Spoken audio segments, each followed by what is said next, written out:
In May of 2021, members of the Tecumloops-Teixequapum First Nation in Canada arrived on the grounds of the old Kamloops Residential School with ground-penetrating radar. Soon, as expected, they made a grisly discovery: the bodies of over 200 children, as young as 3 years old, buried in unmarked graves. In June, people of the Cowessess First Nation discovered 751 children's bodies at the site of the Marival Indian Residential School, and in July, the Penalacut tribe found another 160 at a school in British Columbia.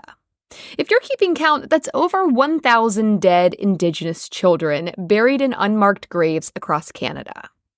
This news shocked the nation, the world, and led to investigations of old Native American residential schools in the U.S. After all, we had started all of this. Our schools were the prototypes, the models for those in Canada. And once we finally cared to dig, only a few years ago, the horrifying truth began to pour out. A truth that Indigenous people have always known. That starting in the 1800s, the U.S. government forcibly removed hundreds of thousands of Indigenous children from their homes and sent them to boarding schools hundreds of miles away, where they ruthlessly tried to destroy all traces of their culture, to assimilate them into white society. Schools where children were beaten for speaking their native language, where their hair was cut off, their names were changed. Schools where they often faced hard labor, starvation, physical and sexual abuse, and even death. The U.S. government did this, and then it conveniently forgot about it until very recently, like a couple of weeks ago, recent. Let's fix that.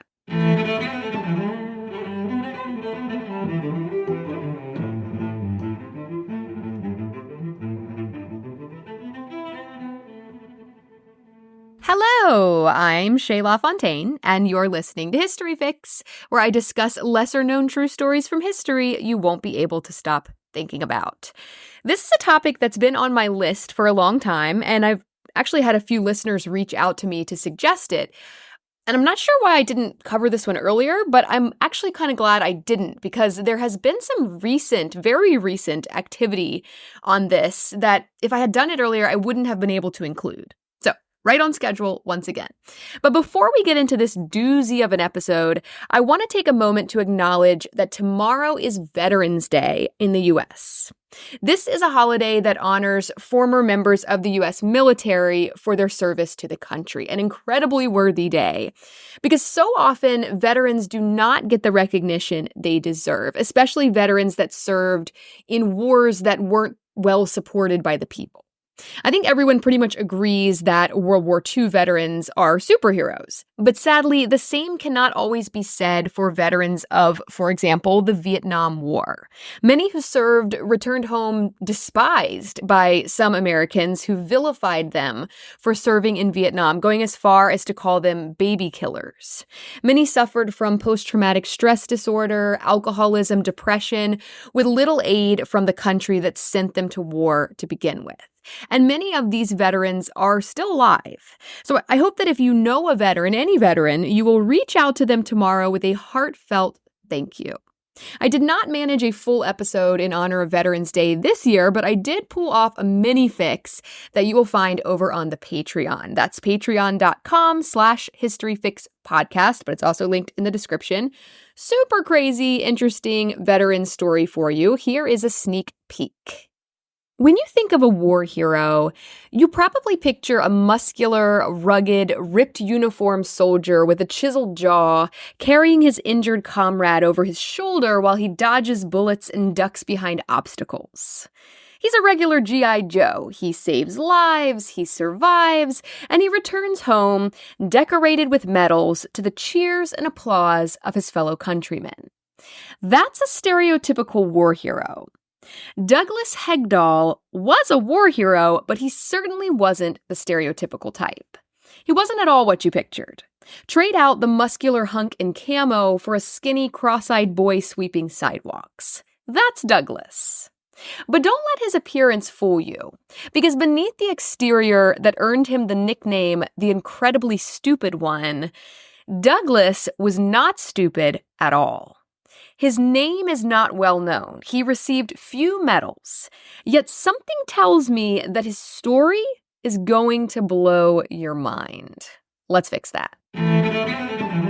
You can listen to the first 5 minutes for free over on Patreon. Subscribe for just $5 a month, or you can purchase just that mini fix for $3 if you're an anti-subscription type. It costs a tiny bit more if you're using an iPhone, though. Take that up with Apple. That's on them. But I think you can bypass that by using your computer. I'm pretty sure. Okay, last order of business, I promise. T-shirts are still for sale, but just for 2 more weeks. And I don't know when I will do this again. So if you want a History Fix t-shirt, like ever, possibly, this is your chance. The link is in the description for that as well. Okay, back to the show. After the bombshell discoveries across Canada of over 1,000 dead children at Native American residential schools, the U.S. was finally forced to act. Canada wasn't alone in this. The United States had set up residential boarding schools as well, with the goal of forcing Indigenous children to assimilate into white society. Hundreds of schools. We didn't even know how many, and we had no idea how many bodies we'd find buried in their schoolyards either. The same year as these discoveries in Canada, 2021, Deb Haaland was sworn in as U.S. Secretary of the Interior, the first Native American to serve as a cabinet secretary. And her mission became clear from the start. In June of that year, she announced the Federal Indian Boarding School Initiative to, quote, recognize the troubled legacy of federal Indian boarding school policies with the goal of addressing their intergenerational impact and to shed light on the traumas of the past, end quote. And with that, the U.S. government started looking into these schools, which operated from 1819 until around 1970, for the first time ever. And their findings are predictably shocking, officially recognizing what Indigenous people have known all along. In response to the bodies found in Canada, National Chief of the Assembly of First Nations, Roseanne Archibald, said, quote, for many Canadians and for people around the world, these recent recoveries of our children, buried nameless, unmarked, lost, and without ceremony, are shocking and unbelievable. Not for us. We've always known. End quote. And the same can be said in the U.S. So what did they find here? Information compiled by the National Native American Boarding School Healing Coalition suggests that at least 523 boarding schools for Indigenous children operated in the U.S., and that the vast majority of those, at least 408 of them, received federal funding. The others were run by religious groups, mostly Catholic, Presbyterian, and Episcopalian churches. When they brought in their own ground-penetrating radar, they found hundreds of children's bodies buried across these various school sites, but estimate that there are likely thousands, if not tens of thousands, of unmarked graves across the country. They spoke with survivors of these schools. They listened to their tales of horror, the trauma that they had endured, and they made all this information available, confirming what most had only suspected for centuries. So where did the funds come from for these schools, you may ask? I mean, this seems like a massive undertaking. Well, it certainly wasn't going to come from funds set aside to educate white children. No. Funding for these Indigenous schools came from land that the U.S. government stole from Native Americans and then sold. It also came from trust accounts that had been set aside for the benefit of tribal nations as part of treaties in which they ceded land to the U.S. Like, you give us this land, we'll set aside this money, federal funding, to help support you on the reservation. And then they used it to set up these schools. A New York Times article that I referenced for this episode says, quote, in other words, the United States government effectively made Indigenous peoples use their own funds to pay for boarding schools that severed their children's ties to their families and cultures, end quote. So let's look at how this was done exactly. It really started in March of 1819 with the Indian Civilization Act Fund. According to Hope MacDonald Lonetree, writing for the Administration for Children and Families, this act had good intentions. The purpose of the act, on paper, was to provide, quote, against the future decline and final extinction of the Indian tribes, end quote, to preserve them, to help them. But unfortunately, through the lens of 1819, the only way to help them was to force them to assimilate into white American society. And that meant stamping out all traces of their own culture, language, religion, all of it. Lone Tree says that the act, quote, resulted in the establishment of residential Indian boarding schools across the United States that brought mental and emotional suffering, physical illness, immediate decline of indigenous culture and languages, crimes against young children, and early death to many Native American children due to abuse. A little more than 200 years later, we now recognize that the enactment of this legislation in 1819 led to the rules, policies, and practices that systematically exposed Native American children and students to myriad adverse childhood experiences that have continued to affect generation after generation, end quote. The residential school that really created the mold for all of the residential schools, including those in Canada, was the Carlisle Indian Industrial School, built on former Army barracks in Carlisle, Pennsylvania. This school was founded by Richard Henry Pratt, who was a military officer. Yeah, he wasn't like a teacher or anything that had anything to do with children. He was a military officer who had fought in the Red River War. This was a military campaign in the 1870s that sought to forcibly remove the Comanche, Kiowa, and other indigenous groups from the Southern Plains region, which includes Kansas, Oklahoma, and Texas. So Pratt had fought to take Native American lands before dedicating himself to eradicating all traces of their way of life in their children. Ben Sherman, a member of the Oglala Sioux tribe, attended the Oglala Community School in Pine Ridge, South Dakota. He was actually the fourth generation in his family to attend one of these residential schools. And his great-grandmother, Lizzie Glode, had attended the Carlisle School. She was one of the first groups of students sent to that school when it opened in 1879. Sherman says in that New York Times article, quote, "The government was not done with war. So the next phase involved war against the children. Don't try to tell me this wasn't genocide," end quote. So like I said, the Carlisle School was the model for pretty much all the future residential schools that sprang up around the country, all 500 some of them. The New York Times reports, quote, "Pratt was blunt about his mission, as in his infamous proclamation, 'Kill the Indian in him and save the man.' Mr. Pratt dreamed of abolishing the reservations and scattering the entire population of Native children across the country, with some 70,000 white families each taking in one Native American child. He came up short in this effort, but he did succeed in creating a model that placed schools in white communities, often far from the reservations where Native children were born," end quote. In order to actually get these children to the schools, Congress passed laws that basically forced parents to send them by taking advantage of the control the government had over indigenous groups. The treaties that took Native American lands and forced them onto reservations also guaranteed them food rations. Government-supplied food rations. Like, oh, we're taking all of your hunting grounds and farmland, but here's some powdered milk and a can of beans on us, more or less. And so to get them to relinquish their children, Interior Department officials were authorized to withhold these food rations from any families who resisted. Hunger Games much?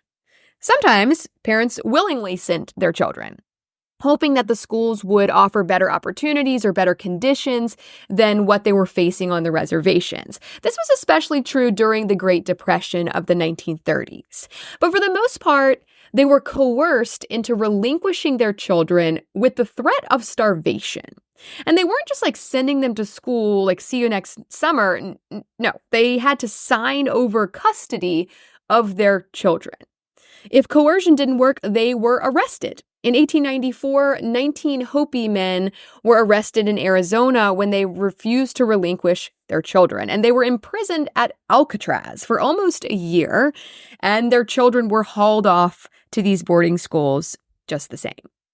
And all of this was happening at a time when the U.S. was actively trying to take land from Native Americans. Historian Dr. Brenda Child says in an article for Time magazine, quote, "We always have to remember that the goal of the schools was assimilation, but it was also about Native people.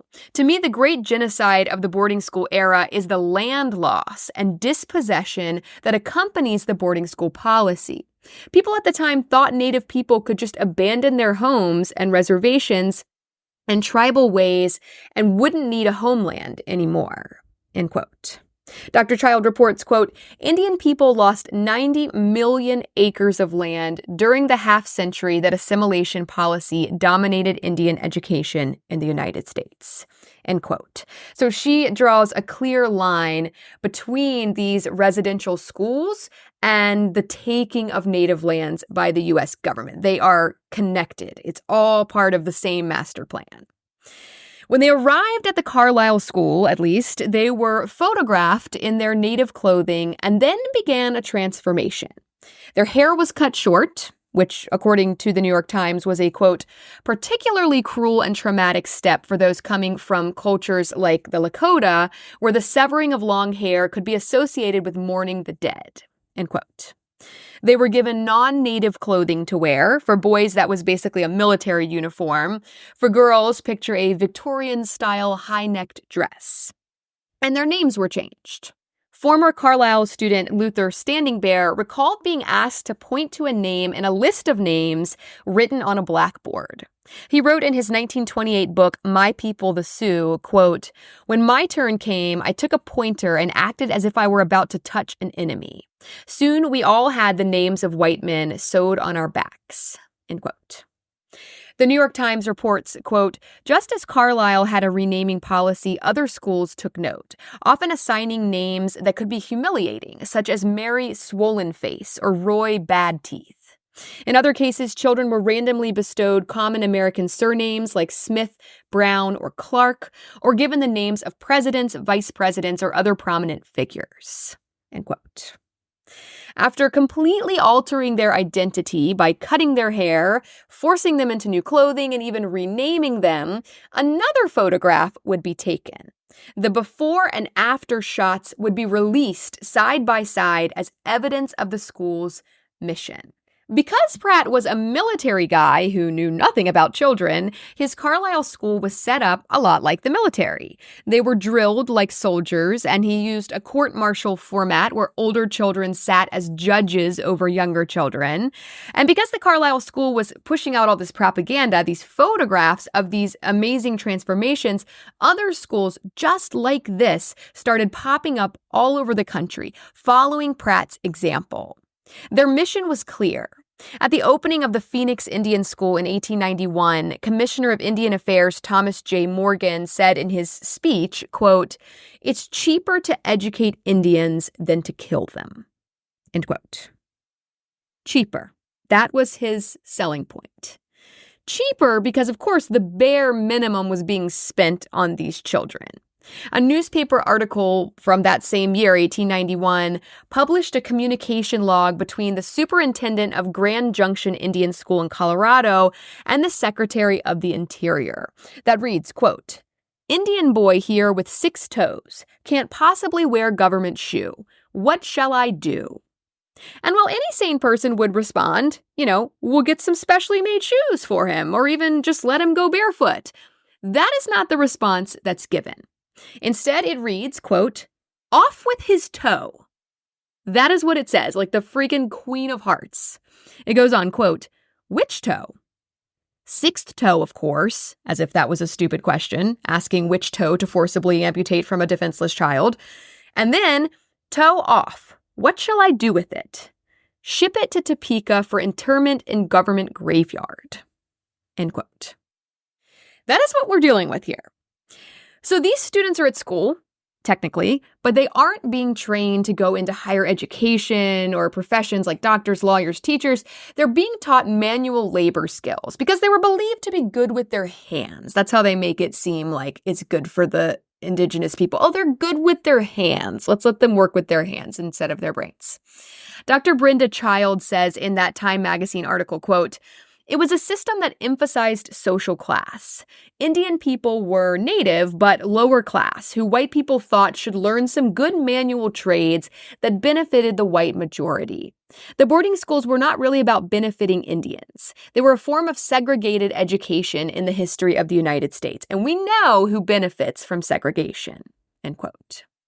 Starting with the Carlisle School, many schools had an outing program where students worked as manual laborers on farms or as domestic servants cleaning houses. And this was actually used as a selling point to persuade community leaders to establish new boarding schools. Like, build one of these schools in your city and you can have all this cheap child labor. But often the children were paid incredibly unfair wages and then even forced to use that money to pay for their own room and board, which should have been provided to them. So it was not a far cry from slave labor. It also removed them from school for months at a time, leading to lapses in their education, and they were housed in terrible conditions, segregated from white laborers. But these outing programs, this training in manual labor, it served a purpose. They were training these children to become a low-class workforce, to do jobs that white Americans viewed as beneath them. They were also training them to go into the military. Because remember, thanks to Pratt, the military officer who started the Carlisle School, these schools were set up in a very militaristic way. They wore uniforms, they conducted regular drills, they had to stand for inspection at 7:30 a.m. on Sundays, and they often fed these students, the boys anyway, directly into the military afterwards to fight and die for a country that neither acknowledged them as citizens nor allowed them to vote. The Phoenix Indian School sent dozens of students to enlist during World War I, and at least 2 of them were killed in combat. Many of the Navajo code talkers used during World War II attended these boarding schools, where they were ironically beaten if they spoke Navajo. But now that the language is helping the U.S. military, go ahead and speak Navajo. Come speak it for us. Reports of abuse in these institutions are rampant in survivors' stories. As I mentioned, children were often beaten if they were caught speaking in their native languages. That New York Times article reports the story of James LaBelle, and this is not from the 1800s, you guys. This is from the 1950s. Quote, James LaBelle was 8 years old in 1955 when he was taken with his 6-year-old brother to the airport in Fairbanks, Alaska. He said his mother, who struggled with alcoholism, had been given a choice: send her sons to boarding school or put them up for adoption. When his mother chose boarding school, Mr. LaBelle said, he found himself literally tied to other Native Alaskan children by a rope inserted in the belt loops of their pants. He said his destination, where he spent the next several years, was the Wrangell Institute, a boarding school operated by the Bureau of Indian Affairs in Southeast Alaska. Mr. LaBelle still finds it hard to describe the treatment he endured at Wrangell. Now 76, his voice grows shaky when he recounts the punishments children received and how children were turned into punishers. During weekdays, it was common for supervisors to tell children to undress so they could be paddled or whipped with a cat-o'-nine tails, Mr. LaBelle said. And when weekends came, he said it was time for the gauntlet, when some children were ordered to get completely naked and others were ordered to hit them with belts for perceived violations of school rules.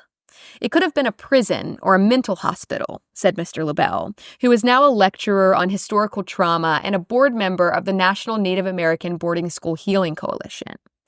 They made the children the enforcers. When he was 10, Mr. LaBelle said, he and another boy were punished for wrestling by being doused with nearly freezing water from a fire hose. Sexual violence was also rampant, he said, citing the example of a girl who was repeatedly abused by an administrator for the entire 8 years she was at Wrangell. And in addition to witnessing other male students being raped by a supervisor, Mr. LaBelle said, he was sodomized by another boy. When the lights went out at night, Mr. LaBelle said, he could hear other children, especially some of the youngest, sobbing and calling for their mothers. It was the only time we could show emotion, Mr. LaBelle said.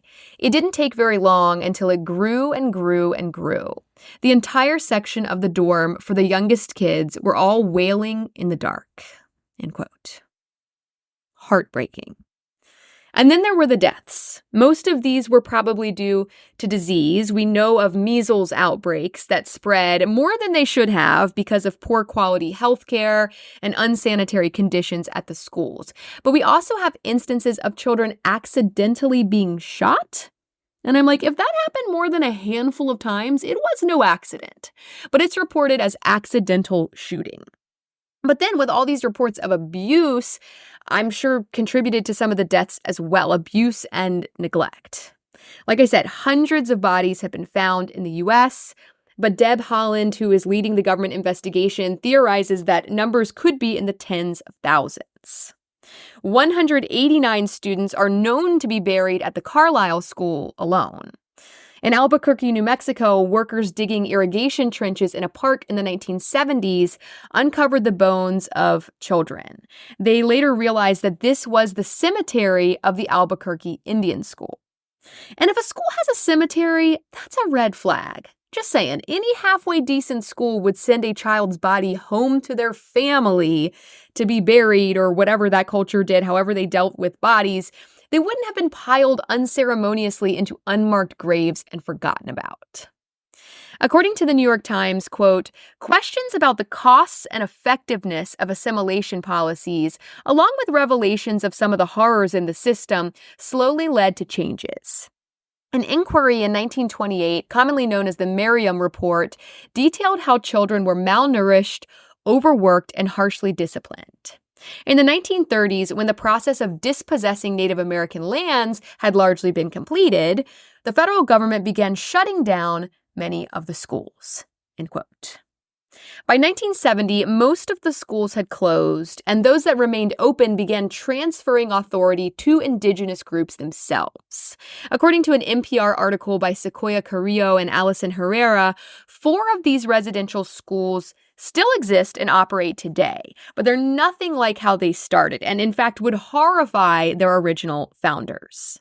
The article says, quote, much of the school's decor is bright and exuberant, but also full of pride. From murals on the walls to newspaper clippings on the bulletin boards, everything shows American Indian students proud to be Indian.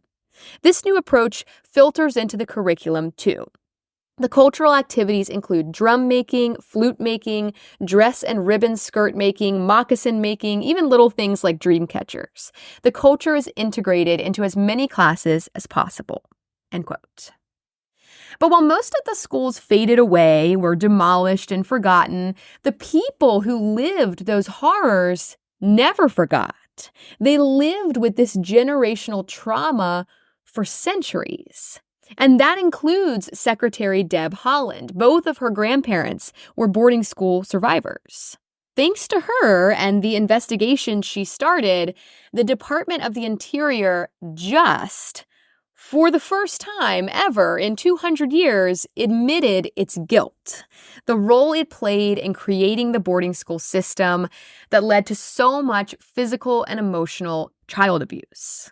Since her appointment as Secretary of the Interior, Haaland has been traveling around the country, conducting and documenting listening sessions with survivors of Native American residential schools.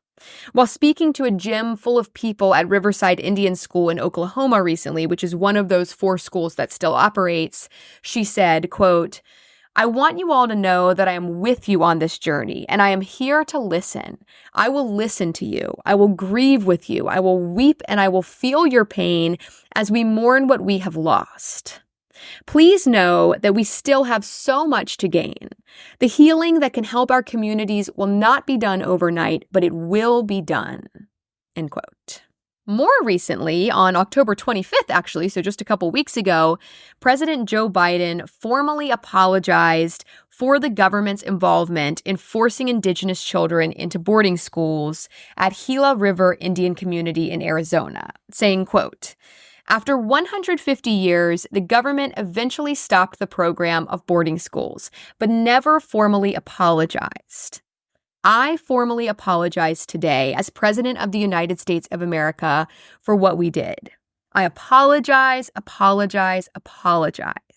This apology is long overdue, and quite frankly, there is no excuse this apology took 50 years to make.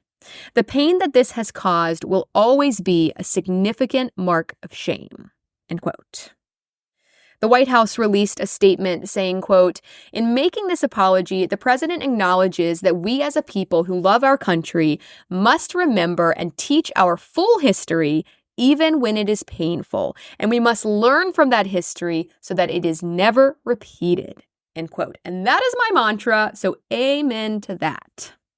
Secretary Haaland, in her speech before she handed the mic to Biden, talked about a, quote, 10-year national plan driven by tribal leaders, end quote. That includes plans to bring back native languages that children were once beaten for speaking, and other things, but it was kept pretty vague. And she acknowledges again and again across so many of my sources that these schools, this forced removal of children from their families, the erasing of their identities, their culture, their language, their religion, this trauma they endured for literal generations is not just something that you bounce back from. And we have to factor it in when we look at where Indigenous groups are today and the struggles that they face. I preached on this pretty hard back in the Great Hunger episode about the Irish potato famine, and I related it to issues facing many Black Americans. And the same can be said for the unhoused. Honestly, the same can be said for many Vietnam War veterans, to bring it full circle. Because if you view any of these marginalized groups outside of historical context, it's easy to go, well, he doesn't have a job because he's an alcoholic and that's why he lost his house and he has to beg on the streets, and I'm not going to give him money because he'll just buy drugs with it. Like it's all his fault.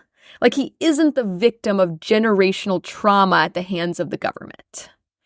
Historical context, perspective is so important. And I'm so happy to see the work that Secretary Deb Haaland has done to bring all of this to light. Most of that work is just listening, just letting people tell their stories, letting them get their stories out, assessing the damage. Then we can start to move forward. We can enact change that not only seeks to help heal the damage done in the past, heal that generational trauma, but prevents more damage in the future, protects these groups of people. Deb Haaland is the first Native American person to serve as a cabinet secretary, and a woman, no less. This is the importance of diversity in government right here. If we keep electing the same person to lead over and over again, I don't need to tell you his race or gender, you already know. If we keep electing that same guy, we're going to keep getting the same results. Humans are innately self-serving. But if we diversify our leaders, we spread our reach, and we finally have a shot at actually serving the masses. Not just the people who look and think like us, all the people. We listen. We bring their stories into the light. No more wailing in the dark.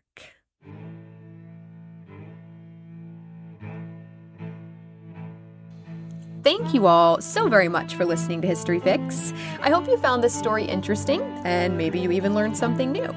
Be sure to follow my Instagram at History Fix Podcast to see some images that go along with this episode and to stay on top of new episodes as they drop.